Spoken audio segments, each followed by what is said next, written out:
બનાસકાંઠા જિલ્લાની લોકસભા ચૂંટણીને લઈને ઉમેદવારો ઉમેદવારી નોંધાવી રહ્યા છે, ત્યારે ભાજપ, કોંગ્રેસ સહિત અનેક પક્ષો અપક્ષો પોતાની ઉમેદવારી નોંધાવી રહ્યા છે. અત્યાર સુધી બનાસકાંઠા જિલ્લામાં 16 ઉમેદવારોએ પોતાની ઉમેદવારી નોંધાવી છે. 18 એપ્રિલના 10 જેટલા ચૂંટણી શાખામાંથી ફોર્મનું વિતરણ પણ થયું હતું. આજે બીએપીના ઉમેદવાર પોતાના સમર્થકો સાથે જિલ્લા કલેક્ટર કચેરી ખાતે પહોંચી પોતાની ઉમેદવારી નોંધાવી હતી. આ અંગે બીએપી પાર્ટીના ઉમેદવાર ગમાર જસુભાઈએ જણાવ્યું હતું કે ભારત આદિવાસી પાર્ટી મેં ઉમેદવારી કરી છે.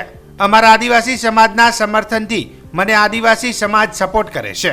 અમારા સમાજને નાના મોટું નુકસાન આ બંને સરકારો કરે છે તેવું જણાવ્યું હતું.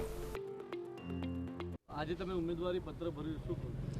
ભારત આદિવાસી પાર્ટીની અંદર મેં ઉમેદવારી ધરાવી છે અને અમારા આદિવાસીના સમાજના સમર્થનથી મને આદિવાસી સમાજ સપોર્ટ કરે છે અને અમારા સમાજને નાની મોટી નુકસાનકારક આ સરકાર બે સરકારો કરે છે.